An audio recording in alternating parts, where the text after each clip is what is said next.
Neuvième étape du Tour de France 2011. Les coureurs empruntent les routes d'Auvergne-Rhône-Alpes, à l'occasion d'une étape entre Issoire et Saint-Flour.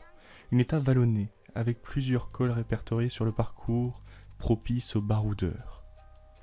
Le peloton est fatigué, usé par une première semaine de Tour de France difficile avec des conditions climatiques peu avantageuses. La pluie, le vent et les nombreuses chutes et abandons.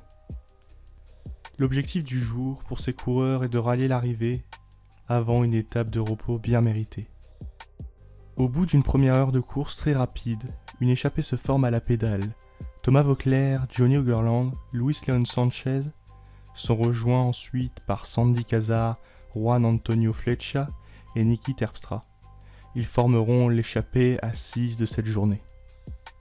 Cette étape escarpée va permettre aux 6 bons rouleurs et baroudeurs de posséder jusque 4 minutes d'avance sur un peloton emmené par l'équipe du maillot jaune Teurouchoft.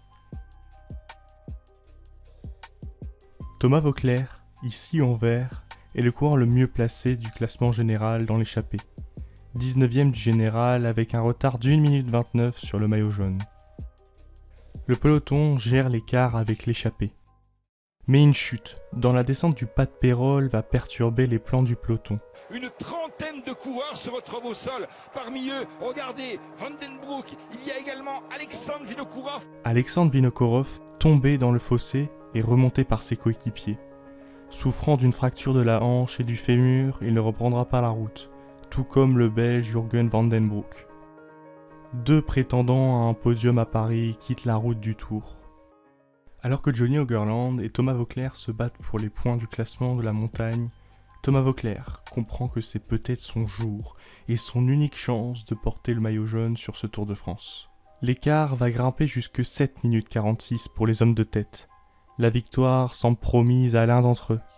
Thomas Voeckler est alors virtuellement maillot jaune avec une avance d'1 minute 50 sur le nouveau 2e du classement général Luis León Sánchez, lui aussi présent dans l'échappée.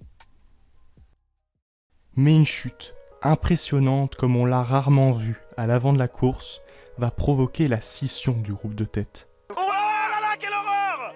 Mais quelle horreur! Mais qu'est-ce qui se passe? Mais c'est terrible! Mais alors, quelle faute incroyable de la part du conducteur, et c'est pour ça que Luis León Sánchez il secouait la tête.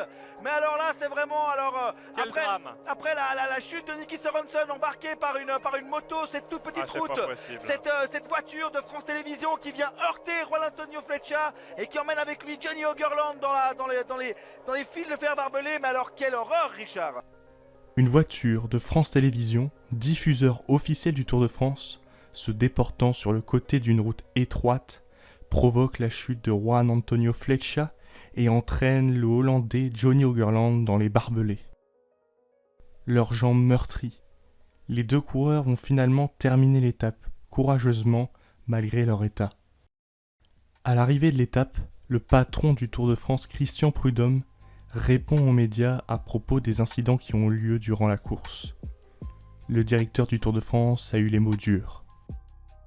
C'est une voiture d'assistance technique travaillant pour le direct de France Télévisions qui remontait derrière les échappées. À ce moment-là, Thomas Voeckler a demandé un bidon. J'ai donc demandé sur Radio Tour au véhicule de s'effacer, de laisser la priorité au véhicule de directeur sportif. Et la voiture n'a pas obéi, elle a continué à rouler et sur une route étroite, elle a heurté les coureurs. Mais en tout cas, cette voiture-là et ce pilote-là, il n'a évidemment plus rien à faire dans le Tour de France. C'est un scandale, oui, de la machine médiatique, et c'est un vrai scandale. Devant, le trio Luis León Sánchez et les Français Thomas Voeckler, Sandy Cazard vont se jouer la victoire. Thomas Voeckler a en ligne de mire son maillot jaune, par conséquent, le groupe n'attend pas les 2 coureurs. Le maillot jaune est quasiment assuré. Thomas Voeckler lance alors le sprint, mais l'Espagnol Luis León Sánchez est trop fort et s'impose en costaud.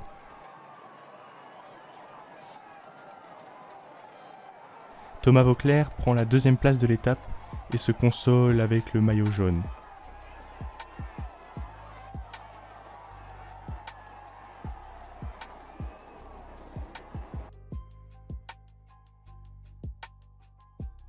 C'est le début d'un périple long de 10 jours pour Thomas Voeckler, maillot jaune sur les épaules.